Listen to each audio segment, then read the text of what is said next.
Hello friends, study hack with lecturer में आप सभी का स्वागत है।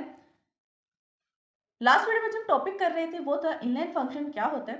लास्ट टाइम हमने देखा, डिस्कस किया कि इनलाइन फंक्शन होता क्या है, क्यों हम इसका यूज करते हैं, कौन सी डिसएडवांटेज ऐसी है जिसको इनलाइन फंक्शन रिमूव कर सकते हैं।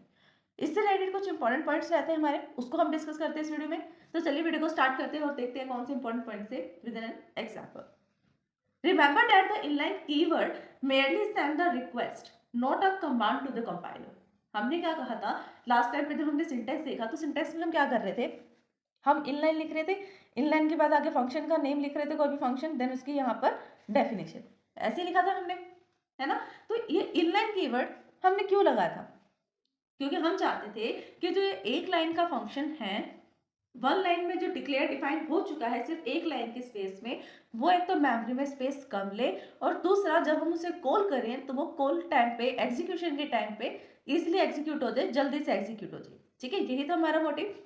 अब मोटिव तो ये था, लेकिन प्रॉब्लम क्या है कि जो ये इनलाइन कीवर्ड है ये सिर्फ तब काम करेगा जब हमारा फंक्शन एक लाइन का होगा, सिंगल लाइन का होगा। बाय चांस अगर दो लाइन का फंक्शन भी होगा ना, हो सकता है कि वो इनलाइन की जो रिक्वेस्ट है उसको मान ले, या ऐसा भी हो सकता है उस रिक्वेस्ट को रिजेक्ट कर दे।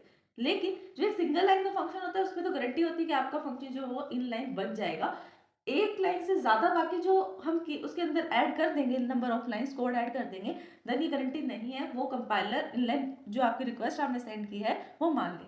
ठीक है, तो वो यही कह रहा है, रिमेंबर दैट, याद रखना इनलाइन फंक्शन का जब भी आप यूज करो कि इनलाइन कीवर्ड जो है मेरली सेंड द रिक्वेस्ट, वो सिर्फ बहुत रिक्वेस्ट कर सकता है, मतलब मेरली रिक्वेस्ट कर सकता है, कोई कमांड नहीं दे सकता कंपाइलर को।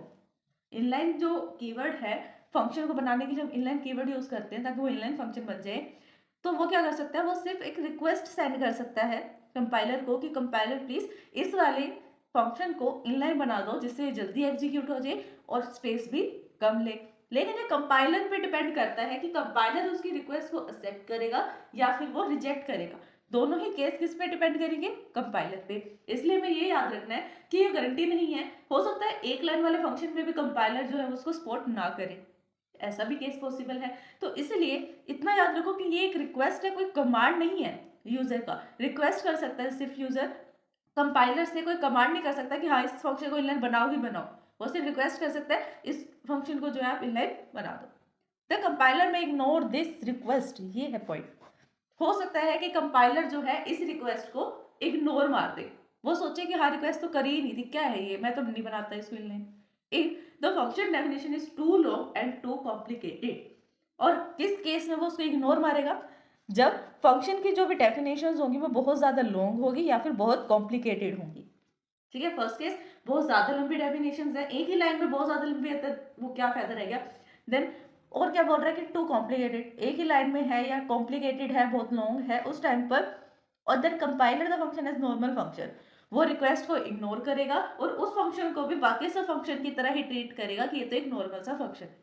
ठीक है, ये दो पॉइंट एक्स्ट्रा थे और इंपॉर्टेंट भी थे समझना, क्योंकि इतना तो सब समझ में आ ही जाता है नॉर्मली किसी भी बुक से, इंटरनेट से पढ़कर, कि इनलाइन फंक्शन होता है क्या, कैसे बनता है, डेफिनेशन कर ली, सिंटैक्स कर लिया। लेकिन ये इंपॉर्टेंट पॉइंट्स है कि जो भी आपका इनलाइन होने का डिसीजन रहेगा वो किसके ऊपर डिपेंड करेगा, कंपाइलर पे, यूजर पे डिपेंड नहीं करता।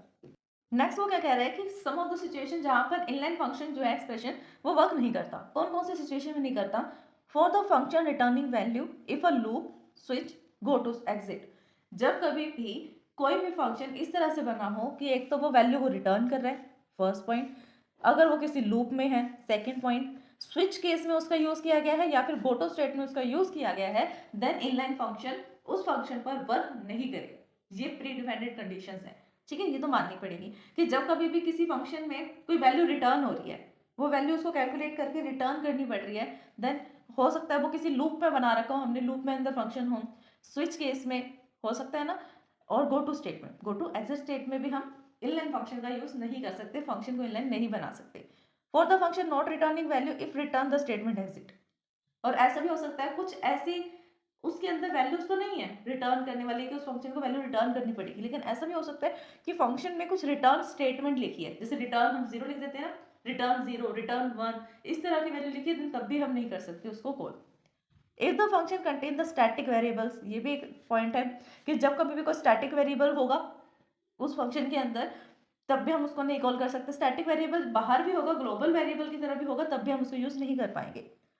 If inline function are recursive, recursive functions क्या होते हैं, जो अपने आप को ही कॉल करते रहते हैं। जैसे फैक्टोरियल का फंक्शन है, फैक्टोरियल का फंक्शन हमेशा रिकर्सिव फंक्शन की तरह कॉल किया जाता है। एक फंक्शन है वो अपने आप को बार बार कॉल कर रहा है, कैलकुलेट कर रहा है, रिटर्न कर रहा है वैल्यू, फिर अपने आप को कॉल कर रहा है, वहीं से रिटर्न कर रहा है। जब सारी कैलकुलेशन हो जाती है देन वो लास्ट में रिटर्न करता है मेन फंक्शन में, जहां से उसको कॉल किया गया था। तो रिकर्सिव फंक्शन जो होंगे वहां पर भी हम इनलाइन फंक्शन का यूज नहीं कर सकते।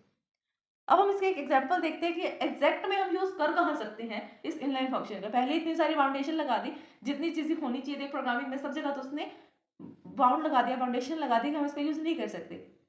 अब देखते हैं एक सिंपल से प्रोग्राम में यूज होता कैसे है इनलाइन फंक्शन का। सबसे पहले तो आप ये लिखते ही हो, hash include iostream dot h, कौन डॉट एच लिखना चाहो लिखो, और आता है then using namespace STD. इतना तो आप ईच एंड एवरी फंक्शन में करते हैं क्योंकि ये बेसिक्स है। देन यहाँ से काम हमारा जो स्टार्ट होता है इनलाइन फंक्शन का, वो है कि हमने एक मल्टीपल नाम से फंक्शन बनाया। फंक्शन का डेटा टाइप क्या है, फ्लोट है। इसके अंदर दो पैरामीटर या आर्ग्यूमेंट्स आ रहे हैं, कौन से, एक तो y और एक x। x का भी डेटा टाइप क्या है, फ्लोट, और y का डेटा टाइप भी क्या है, फ्लोट। यहाँ पर हमने सामने इनलाइन लगा दिया, प्रीफिक्स में इनलाइन लगा दिया, और इसके अंदर हमने काम एक सिंपल सी लाइन प्रिंट करवाई है कि जो x और y आ रहे हैं पैरामीटर में इस वैल्यू के पास, x और y को मल्टीप्लाई करके वो रिटर्न कर दे। सिंपल इतना सा काम करना है इस फंक्शन को। मल्टीपल नाम से फंक्शन है, फ्लोट टाइप के, इसके पास वैल्यू आएगी, जो वैल्यू आएगी उसको ग्रैब करे, ग्रैब करने के बाद उसको मल्टीप्लाई करके रिटर्न करना। नेक्स्ट में क्या है, नेक्स्ट में भी सिंपल यही है। यहाँ पर वो फंक्शन बंद हो गया। यहाँ पर हमने डिवाइड नाम से फंक्शन बनाया, डिव नाम से। इसके अंदर भी दो आर्ग्यूमेंट आ रहे हैं, एक तो है, दोनों का टाइप डबल है, इस बड़े वाले फंक्शन का भी टाइप डबल है, जिसके अंदर आर्ग्यूमेंट आ रहे हैं p, वो भी डबल टाइप का है, और q वो भी डबल टाइप का है। देन इसका काम क्या है, रिटर्न करना p और q को डिवाइड करके। ये तो दो फंक्शन हमने इनलाइन बना दिए, एक है मल नाम से जो मल्टीप्लाई का काम कर रहा है, और एक है डिव नाम से जो डिवाइड का काम कर रहा है। देन ये हमारा मेन फंक्शन। मेन फंक्शन में हमने क्या किया, फ्लोट में दो वैल्यूज दी, a और b, फ्लोट टाइप की हैं दोनों। अगर डबल है फिर भी वो फ्लोट वैल्यू तो ले ही सकता है ना, तो हमने दो वैल्यू दे दी, एक a में float a, float b। Initial कर दी, ये वैल्यू है हमारी, सी आउट करना है हमने। यहाँ पर मल फंक्शन को कॉल किया जो मल्टीप्लाई करेगा। a क्या करेगा, a जो है इसकी ये वाली वैल्यू है, और ये कहाँ पर सेंड कर देगा, ये सेंड करेगा एक तो p के पास और दूसरा x के पास। जो b है वो किसके पास वैल्यू करेगा, इस वाली वैल्यू को किसके पास सेंड करेगा, ये करेगा y के पास और q के पास। ठीक है, इनको वैल्यू सेंड कर देगा। देखो डिव में भी ये वैल्यू जा रही है और मल्टीप्लाई में भी ये वैल्यू जा रही है। तो फर्स्ट वैल्यू जाएगी x और y के पास, सेकंड वैल्यू जाएगी p और q के पास। देन यहाँ रिटर्न जीरो एंड फंक्शन हो गया यहाँ पर क्लोज।